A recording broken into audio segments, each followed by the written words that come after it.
अस्सलाम वालेकुम।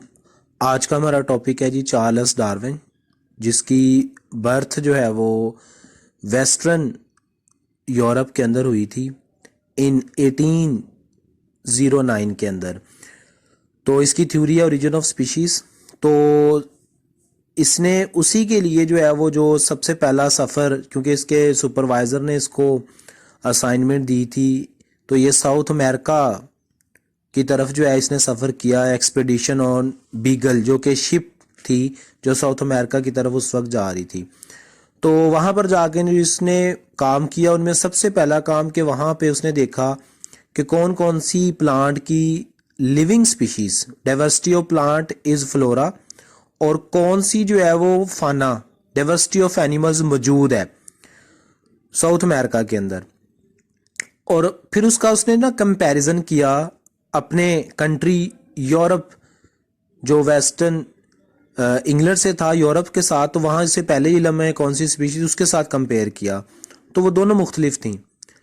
फिर उसने साउथ अमेरिका के जो फॉसिल्स थे वो, क्योंकि उसने कलेक्ट किए हुए थे, उसने ये ऑब्जर्व किया कि जो लिविंग जेनरा है वो फॉसिल से मुख्तलिफ है। इसका मतलब है उनमें चेंजेस आ गई थी। लेकिन सबसे ज़्यादा जो पजलिंग केस था वो एक जजीरा था गैलापागोस। पजलिंग केस गैलापागोस जजीरे पे उसने देखा, जे इसमें बड़े बड़े कछुए थे, इसलिए गैलापागोस का मतलब बड़े कछुए आइलैंड। यहाँ पर उसने जो है ना जो चीज़ मोस्ट इंपॉर्टेंटली ऑब्जर्व की गैलापागोस आइलैंड के अंदर, कि यहाँ पर स्पीशीज उसने देखा कि सिमिलर हैं देखने में, लेकिन और बहुत क्वाइट सिमिलर हैं साउथ अमेरिका के साथ।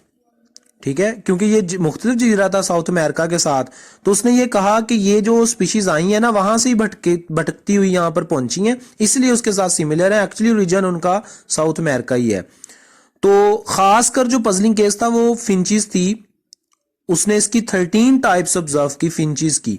जो छोटी चिड़िया नहीं होती, पिद्दी चिड़ी कहते हैं जिसको आप, फिंचीज स्मॉल एक टाइप का बर्ड होता है, जो कि इसने खास कर देखा कि जो फिंचेस है ना वो टोटली मुख्तलिफ हैं। 13 टाइप्स की फिंचेस, जिससे एमसीक्यूज दिखने में वो ऐसे था कि एक ही स्पीशीज है, लेकिन एक्चुअली वो ब्रीड नहीं कर सकती थी, एक दूसरे के साथ रिप्रोड्यूस नहीं करती थी, लेकिन दिखने में वो सेम थी। Looking similar, that word looking similar but different species. Species का क्राइटेरिया आपको पहले ही पता है फर्स्ट ईयर में कि उन इंटरब्रीड करना चाहिए उनको, लेकिन ये नहीं करती थी। तो इसका मतलब है डिफरेंट हुई फिर एक दूसरे से, क्योंकि उनका साइज वगैरह सब कुछ मुख्तलिफ था, चूंच का खासकर।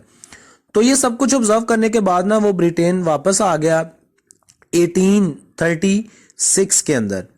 तो फिर उसने अपना जो है ना वो रिजल्ट जो अकोमुलेट किया इन दोनों अमेरिका और यूरोप का कंपैरिजन के बाद, उसने कहा कि जो स्पीशीज है ना वो अडेप्टेशन से बनती हैं, कि हम जिस एनवायरनमेंट में रहते हैं उसमें चेंजेस के अकॉर्डिंगली हम रहना सीखते हैं।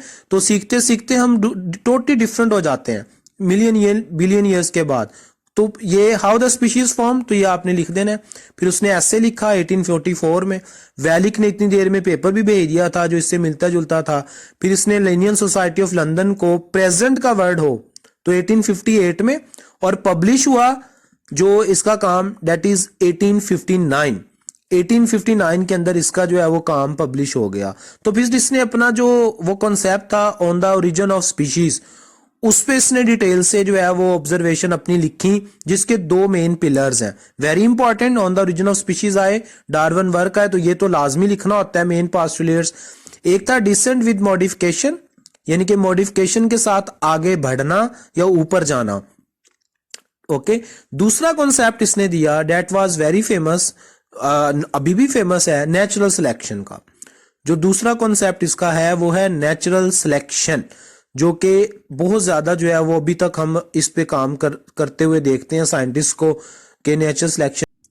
तो डिसेंट विद मॉडिफिकेशन का कॉन्सेप्ट ये है कि जो लाइफ है ना वो एक ट्री की तरह है, जिसकी एक कॉमन ब्रांच है, कॉमन इंसेस्टर है, आगे उससे मल्टीपल चेंजेस आती हैं तो ब्रांचेस बनती चली जाती हैं।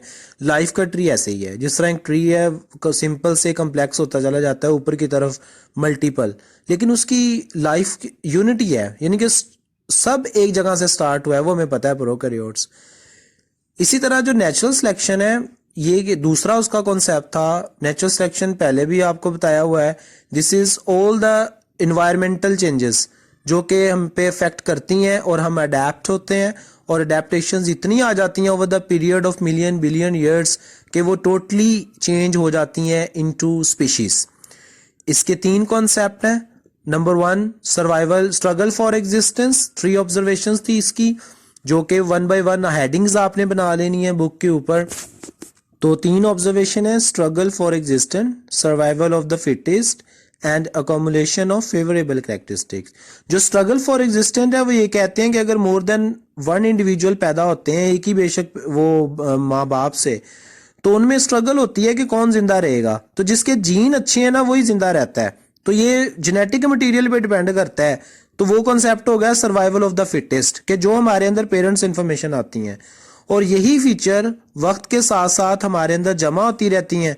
तो बाकी जो करेक्टर नेचर को पसंद नहीं आते वो डिलीट होते रहते हैं, तो एट लास्ट वो एक नई स्पीशीज बन जाती है।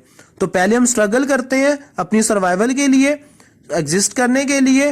वो स्ट्रगल रैंडम नहीं है, वो हमारी फिटनेस पे डिपेंड करता है, जेनेटिक फिटनेस पे। और फिर वो करेक्टर एक स्पीशीज के अंदर डिफरेंट मेंबर्स में जमा होते रहते हैं, फेवरेबल करेक्टर जो नेचर को पसंद है, तो बाकी रिजेक्ट होते रहते हैं। फाइनली क्या होता है जी कि वक्त के साथ बिलियन ईयर्स के ये 3 स्टेप से गुजरने के बाद we have a new species, एक नई स्पीशीज बन जाती है। सो वेरी सिंपल, स्ट्रगल होता है, स्ट्रगल जीन्स पे डिपेंड करती है, और फेवरेबल कैरेक्टर आगे जाते हैं, बाकी एलिमिनेट हो जाते हैं।